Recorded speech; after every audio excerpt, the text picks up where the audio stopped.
mabuting balita ng Panginoon ayon kay San Lucas. Papuri sa iyo, Panginoon.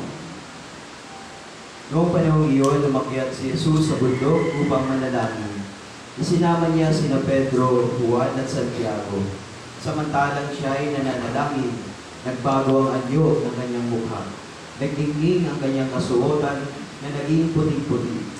Di kaginsa-ginsay lumitaw ang dalawang lalaki, sina Moises at Elias, na nagpakitang may kahilingan at nakipag-usap sa kanya.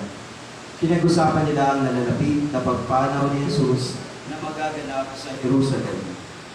Tulog na tulog si Pedro at ang kanyang mga kasama, ngunit sila'y biglang nagising at nakita nila si Jesus na nagniningning at ang dalawang lalaking nakatayo sa tabi niya. Nang papalis na sa tabi ni Jesus sa mga lalaki, sinabi ni Pedro, "Guro, mabuti pa'y tumito na tayo.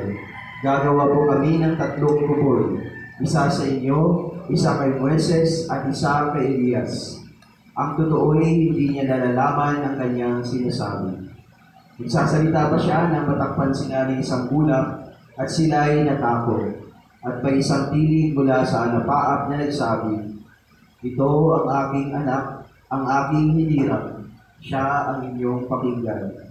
Nang tumigil ang tinig, nakita nilang nag-iisa na si Jesus at hindi mo na sinabi ng mga alagad kanino man ang kanilang nakita. Ang mabuting balita ng Panginoon. Salamat, Panginoon Jesus.